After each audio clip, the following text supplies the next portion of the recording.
Welcome to Corporate Cafecito, a Latin and business podcast where we share insights and strategies to help entrepreneurs and professionals thrive.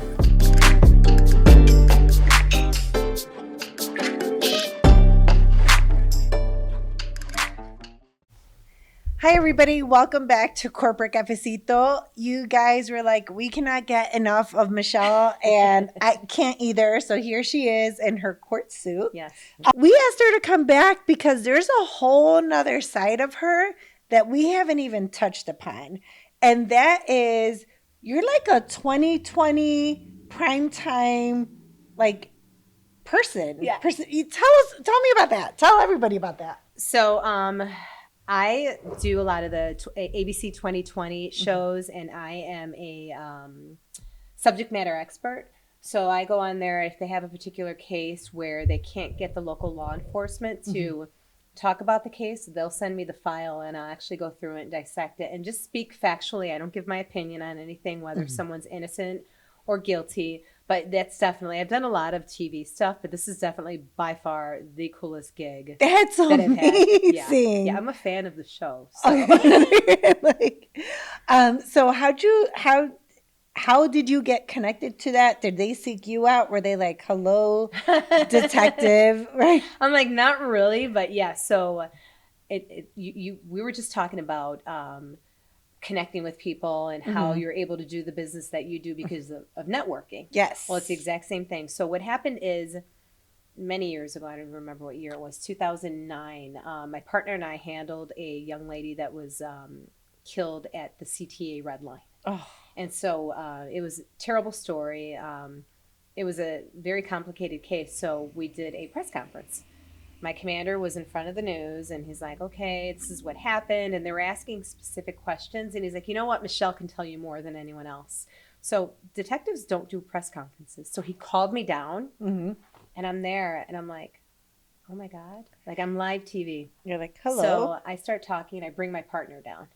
And, I'm answering the questions as best I can. You can't give a lot of information out. So after doing that, I ended up getting phone calls from true crime networks. Like, are you really a detective? Or, people just didn't understand. They're like, wait, are you an actress or are you a detective? I'm like, no, I'm just Don't a be detective. fooled by my looks, right? Like, I'm also, right? I'm like, no. So I got a call. They were casting for this Dick Wolf TV show, which is Dick Wolf, the producer of Law and Order that we talked about last time. Huge fan. Yes. So he's like, I'm doing this new reality show called Dead Again. And they actually had a lead for the show, but they wanted a female. So they sought me out, interviewed, and I ended up getting it. So we did a whole season on A&E. And it was this show where we reinvestigate controversial cases where someone is in prison either for life or on death row. Okay. So we did that for a season. Super expensive show to make. So it only lasted one season, but it actually went overseas. So it's in France and the Philippines. Wow. Okay. And all these random places. I've been on random trips, and it's been on TV. Like cable TV. Yeah. But and are you like, is it weird to see yourself on TV? Because it's always in other languages. You're like, that wasn't me. Yeah. It was on in Brazil, and they had me ad-libbed Portuguese, but they did it so well. People were like, Michele, you speak Portuguese? I was like, it looks like it's me. No, that's not me. So from doing that stuff, I ended up being on a bunch of other little TV shows. Well, the main producer from that, right under Dick Wolf, was this guy, Druckerman, and his wife was a television producer as well. And she always wanted to work with me in some aspects. She loved true crime stuff, total girl's girl, like totally someone that you would get along with. Yes. Yeah. So years later, I'm in Mexico with my husband, and I get a DM on Instagram. And it's like, hey, my name is Brooke. I'm from 2020. Someone gave me your name. Would you be interested in being on this episode of this girl that was involved in this controversial case? And I'm like, yeah, okay. Like the 2020 or exactly. Right. And I'm looking this girl up. I'm like, well, she looks legit, but this is just weird. Well, it was legit. And then fast forward, they flew me to New York, and the case that I had, there was so much work to be done just in terms of reading the case file, and this girl was in prison, but she ended up getting out. It was one of those cases, domestic violence. And it's like, did she have the right to kill him? Was it self-defense, or was it kind of in the middle? And so I dissected that case, and then after that, they just started calling me. So the cases that I've worked on, though, are basically, I think almost all of them have been cases that are centered around a female offender. So I basically dissect the case and then, talk about what I've learned. But it's so cool. And the way that their production and everything is, it's so like amazing and it's fun. And I always tell people, I'm like, it's so much more fun to be a detective on TV than in real life. So, but you don't just play one on TV. Right. Yeah, you're actually. So, did you start writing your book before you did these, or what was this afterward, or where does the book come in? My partner and I, years ago, and this is back in 2007 and 8, we would talk about, we're like, some of these cases are so crazy, people wouldn't ever believe them. Yeah, and it's not actually even the cases, it's the stuff that goes on behind the scenes, which is, just sometimes just insane things. We're like, oh, we should keep a little timeline of like the interesting cases for when we retire. And, you think about retirement, like retirement's like 100 years away. So we kept kind of a running timeline, kind of, sort of. And I started writing it really 10 years ago. Okay. And so, but I will tell you, I had a literary agent, like a pretty good agent, and pitched my book. 15 big companies in New York agreed to read it. That's unheard of. That is unheard of. Except 0 authors. Oh. And I can't tell you how many rejections I got. Like, after a while, it was a joke. It's like high school dating again. Oh, yeah. I'm like, you want to talk about most rejections? Yeah. It's like... Here.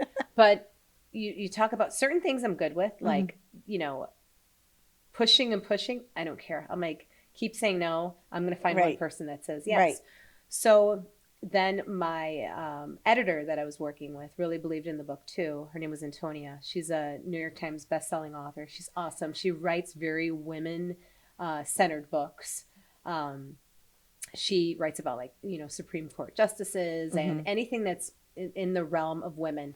And she just thought it was an interesting story. Yeah. So she's like, I'm going to pitch it for you. So she pitched it, and we found 4 smaller boutique agencies, and they all said no. You're like, okay, now where? Yeah, so then randomly out of nowhere, I see this company, Wild Blue Press.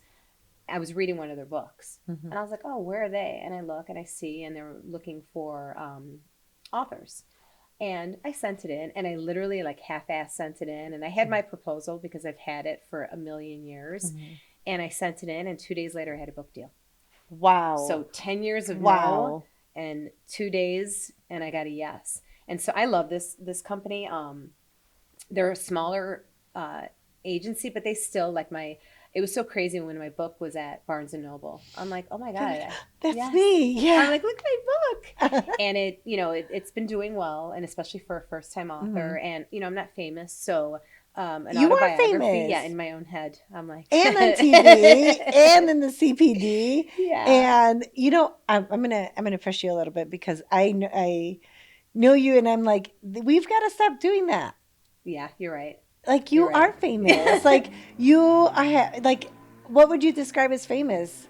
It's like someone who is a published author, someone who has had an amazing career and has advanced and has done so well at her work that they've asked her to do this on TV. Yeah, which is awesome. Like, yeah, so I think that's something that happens to high performers, is that we never think we've gotten to the level of high performing. Right. It's like, okay, what can I do now? Yeah.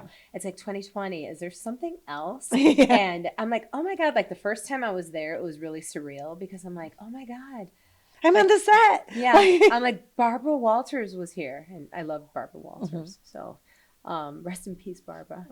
But she, I would watch all these things. And I oddly enough, I watch the shows that, like, I participate in. People are like, seriously, Michelle, don't you get enough of this? I'm like, no, I like puzzles. Yeah. I like things to figure out. And so that's why I've always liked those shows. But yeah, the TV stuff is fun. And I still, even though I am like the police and a government employee, I still am a creative. and I like to write. I like to be creative. Like I love fashion. I love, things that are completely opposite of anything I do at work. So doing the same thing over and over again, it is nice to be creative and writing. Right. And to have these outlets where you can like Yes. be that. Yes. Yeah. Yes. And it's fun. And, you get hair and makeup and, sometimes you'll see me at work and I just look like a hot, crazy mess. And then you walk in there and it's like, I don't have to do anything. I walk in there with wet hair. Yeah. Oh my Yeah. God. That's my Isn't that the dream. best? Yes. Like if I had unlimited resources, Yes. I would hire someone to do my hair. Yeah, me too. Yeah. Yeah, I'm especially like if I'm off of work, I always have hats on because I'm like, oh, I don't want to do this. I don't want to deal with it. But yeah, no, it's fun. And I have like people are always telling me, they're like, you must get bored because before I got in the police department, I had like 30 jobs.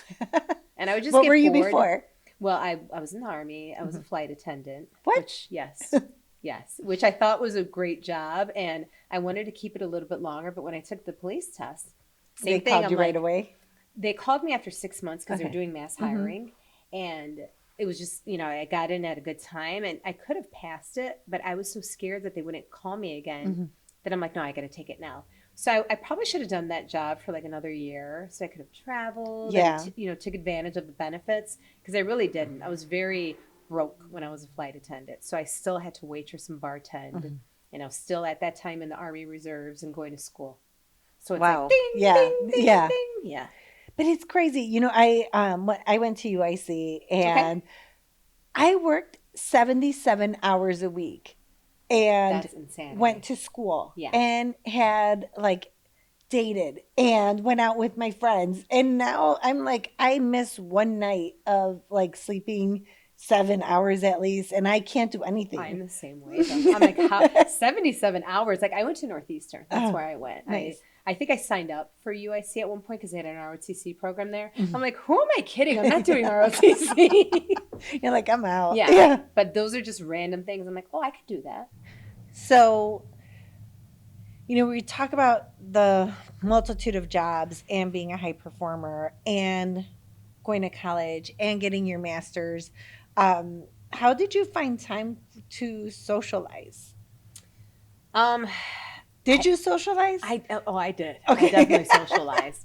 I would always say I'll sleep when I'm dead. I don't say that anymore because I love naps now. Yeah. So I'm not saying that. I used to say that too. I used to be like, oh, sleep is for later. Yeah. Like not, Yeah. but not now. I'll never say that now. Yeah. But I relied on, I would do like energy drinks, which I don't drink anymore. I do coffee now. But probably a lot of bad stuff, like get myself up and, drink a Red Bull. And I thought that was okay. And it's so bad for everything. But I did, went out a lot. I worked nights for 20 years. Wow. And the typical-ish shift is like 3 to 11, 4 to 12. But then I was at court all the time during the day. So I'd go to court, I'd go to the gym, go to work. A lot of times go out after work, go out at midnight till whatever. School was here, there, and everywhere. Like I ended up, when I got on the job, I went to Northeastern before that. I think I had like 80 credits or something. I ended up going to Lewis University, and then I went to Calumet College and finished up and I think I went to another school. I had credits from everywhere. They're like, what is all of this? So I did get my bachelor's in like But you know what? I think 2005. that's part of the hustle. Yeah. So I went to Wright College. Yes. I went to Harold Washington and I went to UIC. I think I went to Harold Washington too. I went to Wright. I went to Wright also before I went into the Army because I went in as a computer programmer, even though that's not the job I ended up doing. I couldn't type at all because I went to Lane Tech. I'm like, I could carve an Indian head into a piece of wood, but I can't type. I can draw what that should look like Yes. with a pencil and a T-square. Yes. Yeah. I'm like, I can do that. I'm like, and I can change your tire. Yeah. If need be. I'm like, but And type. weld. Yeah. Yeah. Seriously. Yeah. I'm like, what were we doing? I'm like, but type I cannot do. Yeah. I still type terribly, but I'm a quick, like 4-finger typist. And with my book too, I was typing and everything, like I could spell. I'm a pretty good speller, but I'm like, who typed this? So I had to fix all that too.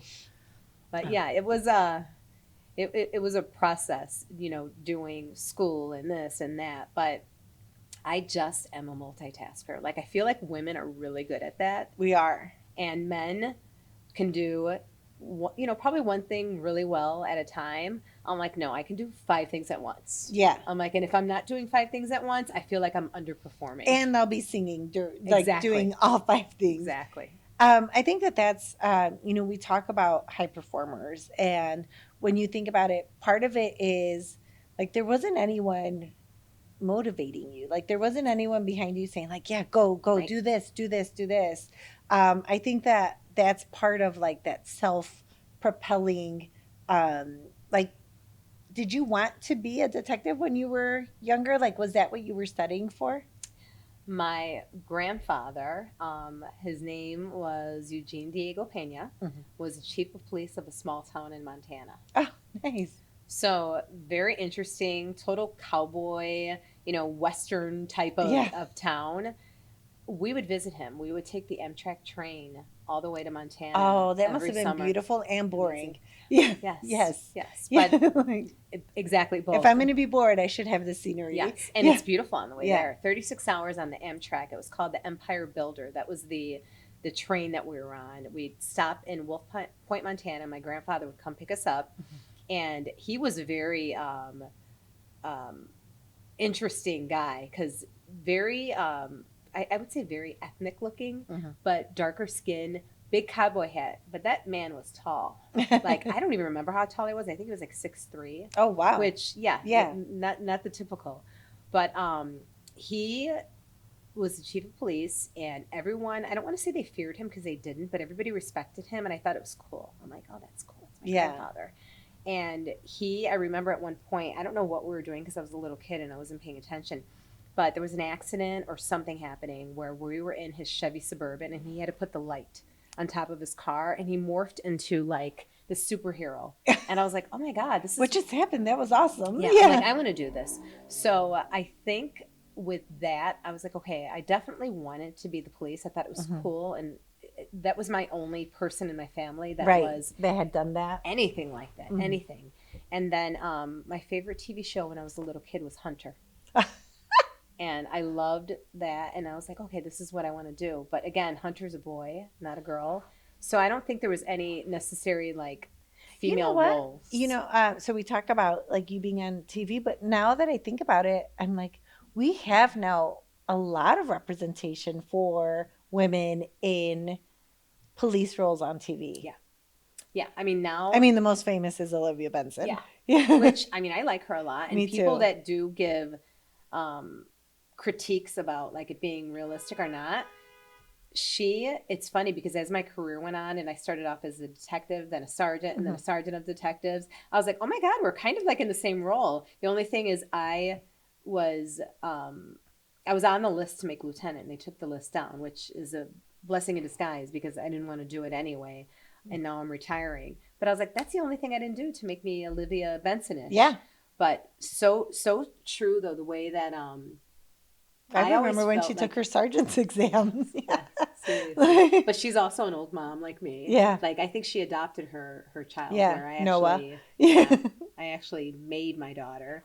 But no difference. Same. How was same it kid. being pregnant on the force? Well, interesting story that you should ask. It was in 2020 during COVID times. Oh, wow. And we had a restructuring of the detective division.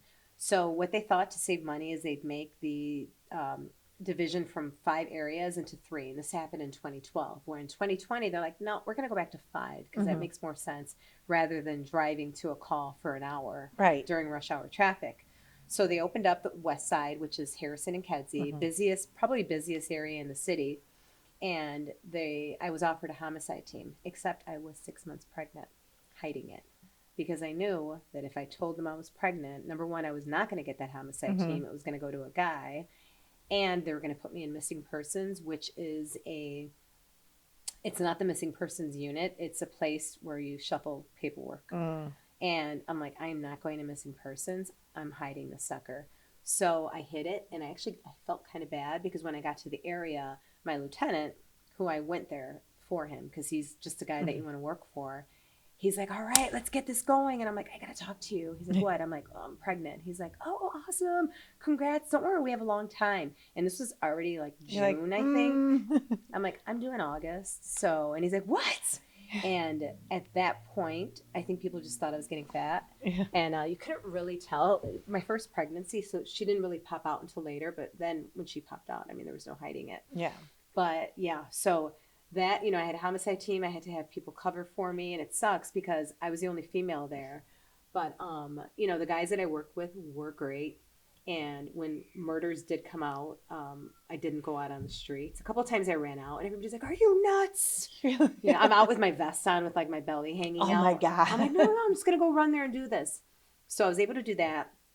I had my daughter in August, and then I came back to work in November. Okay, so you did take a full full maternity leave. Yeah, we get something crazy. So I ended up using like furlough time, vacation time, and stuff afterwards. So I had good time with her. Good. I was breastfeeding, but then became the riots and the protests of 2020, 2021, and I'm breastfeeding during that time. So I'm pumping, and I'm out on the streets with my pumps inside under my bulletproof vest, pumping.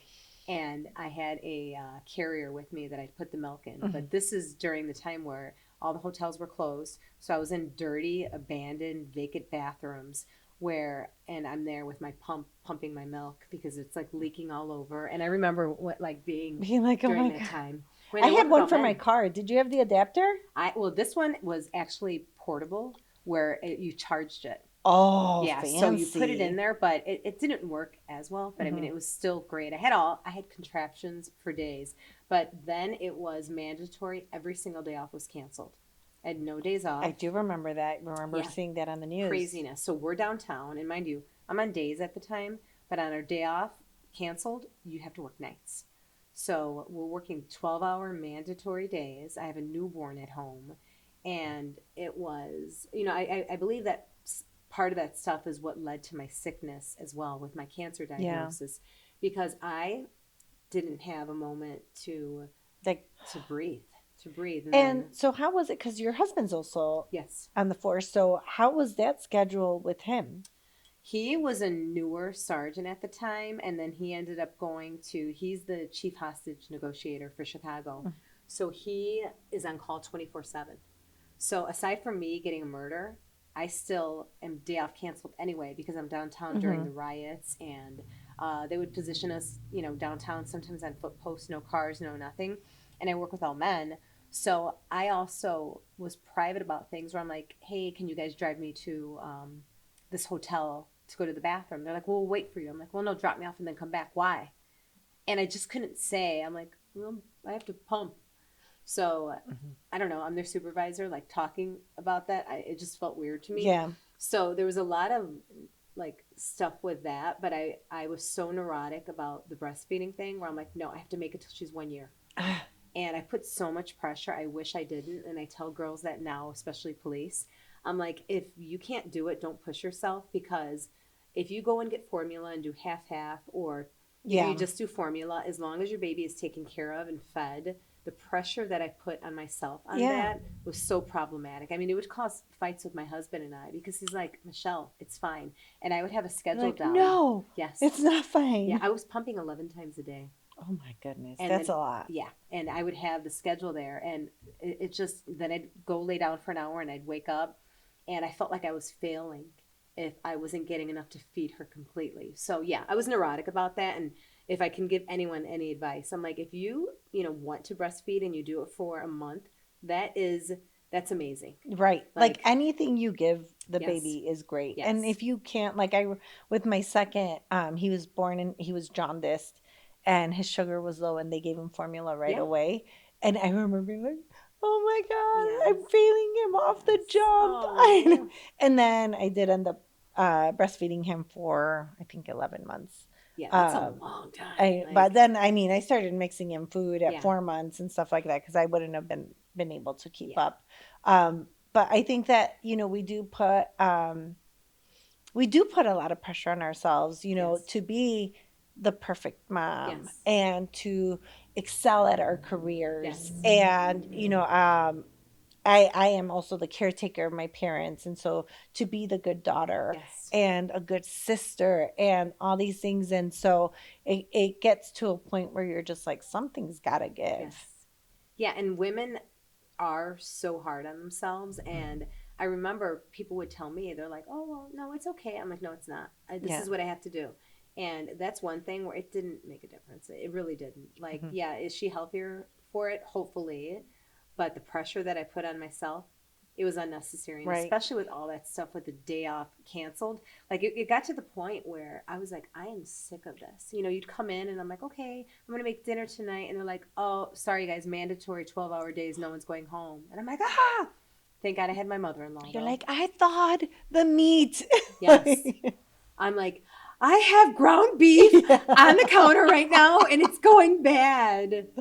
But yeah, I mean, talking about like it takes a village. I relied on so much help from family during that time to just get us by. And sometimes if it was even just like a half hour and this and that with terrible schedules. And I don't think that they'll allow that in the future. Like, Good. because I mean it's just not healthy. Like, you're not getting a better police department when you do that. You're getting a tired and angry police department who make mistakes. Right. Like, Right. you can't put yeah. anyone When through you're that. tired, hungry, Yeah. thirsty. Exactly. Like all of those things. Leaking. Yeah. As you take like a look back at your career, is there anything like you would have done differently or not done? I think everything that I did had to be done in order to get to the position that I wanted to be in. But I do remember, like, when we would work overtime, you know, I was working minimally 100 hours a month of overtime. And I did that to keep up with people. And, you know, we're working cases, we're closing cases, we're doing stuff. But the havoc that it wreaks on your body Yeah. is just so bad. So I think I can notice the problems, but I don't know that I would change them, because I think it might have changed the trajectory of even my what people think about me and, you know, their opinion of me, and the fact that I am very hardcore with things. I expect a lot from people, but I will have anyone that means something to me, I'll have their back. And, you know, I always tell people, I'm like, do the right thing. And if you make a mistake, just admit you made a mistake. Right. The biggest accountability problem, part. Yeah. And that's what a lot of people, I think, have problems with. Right. Not taking accountability, or, you know, saying I know, or covering up something. You know, it's like the second you're not truthful, I can no longer associate with you. I'm like, you lie to me, you're dead to me. Yeah. Yeah. And I mean, it's, to me, the accountability part is so important, especially on teams Yes. or, you know, oh my God, yes. like it's like we're all here Yes. and that hurts all of us. Yes. So no, I love that. Yeah, and I mean, that goes to, like, you were in corporate America for years and years.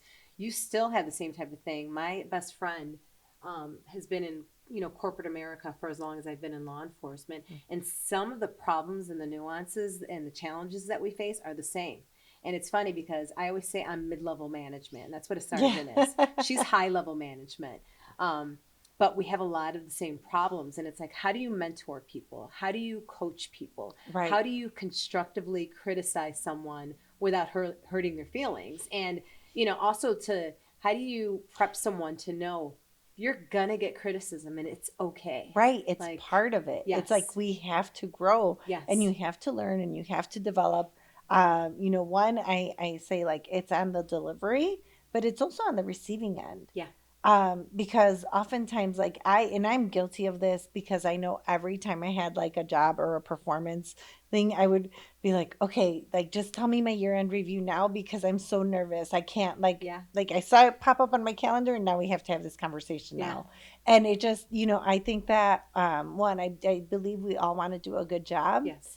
Two, I think because we put so much of our life, love, and all of that into it, that when we don't do a good job or get critiqued on the work we do, it just feels so devastating. It does. But it also is like, I think a lot of times now when you are more mature, you realize, you're like, okay, are any of those things, when you do have things that, you know, you're criticized on, are any of them really surprising? Probably not. Probably not. Where I No. can usually be like, no, I could have done better with that. And no, okay, I might not agree with that, but if this is what the expectations are, I can do this better. Right. And yeah, I can look at that now. I don't know that I could have done that when I was younger, where I'd be like, oh, screw you. Yeah. Like, no, And- I'm amazing. Yeah. I'm awesome.